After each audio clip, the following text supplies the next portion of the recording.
Juara kelas bantam WBO Paul Butler melakukan upaya heroik sebelum akhirnya gagal di ronde ke-11.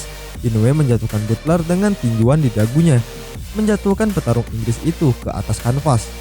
Saat Butler yang berusia 34 tahun mencoba bangkit, dia pingsan, jatuh terlentang, mengakibatkan wasit benci Kovac. Yang pasti, itu tidak sekompetitif pertandingan pertama superstar Inoue dengan Nonito The Filipino Flash Donaire pada 2019 atau pertarungannya dengan David Carmona pada 2016. Namun itu masih menjadi masalah bagi Naoya Inoue. Kemenangan untuk Inoue memberinya keempat sabuk di kelas bantam, sehingga menyelesaikan misinya untuk menjadi juara tak terbantahkan. Inoue butuh 4 tahun untuk mencapai tujuannya merebut keempat gelar di 118 pound setelah memasuki divisi pada 2018.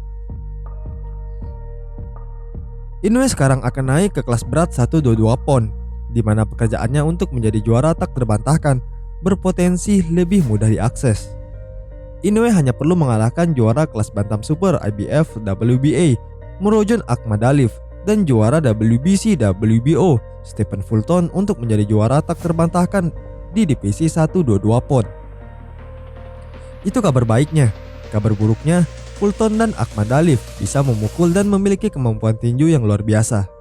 Selain itu, mereka secara alami lebih besar dari Inoue, dan mereka akan lebih siap untuk menangani kekuatannya dibandingkan dengan petarung di kelas berat 118, 115, dan 112 pound. Penampilan Inoue malam ini menunjukkan bahwa dia bisa membuat langkah yang salah dengan naik ke 122 pound untuk melawan Akhmadaliev dan Fulton. Orang-orang itu akan mengambil kekuatan Inoue seperti yang dilakukan Butler malam ini. Mereka akan menghukumnya dengan tembakan yang jauh lebih rumit dan sangat mungkin dapat menjatuhkan. Gua secara pribadi lebih memfavoritkan Akhmadaliev untuk menghentikan Inoue, dan Fulton mungkin akan mengalahkannya dengan sebuah keputusan. Inoue terlalu kecil dan tidak memiliki ketangguhan yang dibutuhkan untuk mengalahkan petarung seperti Akhmadaliev dan Fulton. Ada kemungkinan petinju nomor 1 pound for pound ini akan kembali ke divisi 118 pound setelah dia kalah dari Akhmadaliev atau Fulton di 122 pounds. Dia tidak cukup besar untuk divisi itu, dan dia akan mendapat kejutan besar jika ia benar-benar akan naik kelas.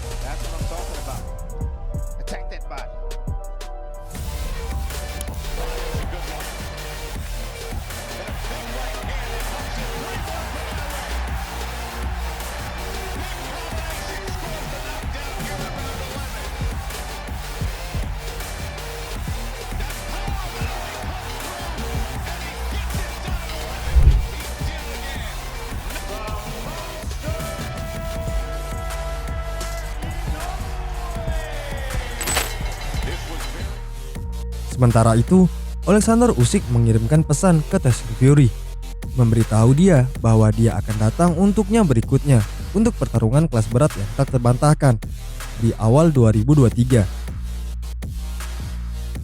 Juara IBF, WBA, dan WBO, Usyk belum bisa memastikan apakah pertarungan dengan juara WBC Tyson Fury akan berlangsung atau tidak, karena akan tergantung apakah bisa dinegosiasikan.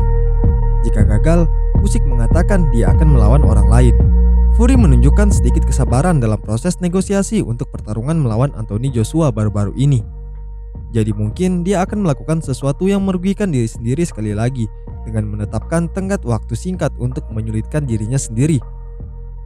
Beberapa penggemar tinju akan berpendapat bahwa ego Tyson Fury telah lepas kendali, menyebabkan dia mengharapkan perlakuan royalti dari semua lawannya dan menyamputase negosiasi jika dia tidak dilayani dengan benar. Usyk mengatakan dia tidak akan naik ring setelah pertarungan Fury melawan Derek Chisora pada 3 Desember karena tidak ada kesepakatan untuk pertarungan di antara mereka tahun depan. Jika ada, Usyk menyatakan bahwa dia akan naik ring. Apakah Fury akan berusaha menamparnya seperti yang diancam? Akan menarik untuk dilihat. Ya, kami bernegosiasi sebelumnya. Jika dia setuju, aku akan naik ring, kata Alexander Usyk. Look, aku datang padamu.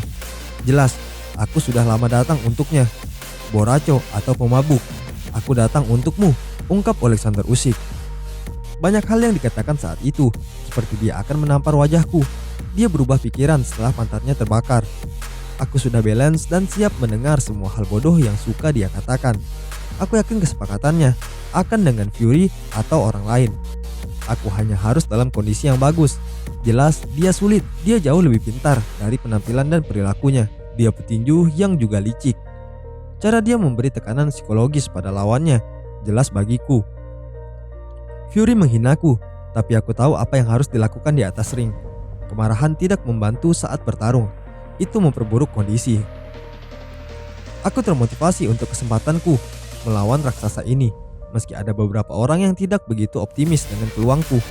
Itu tidak masalah bagiku, kata Usyk.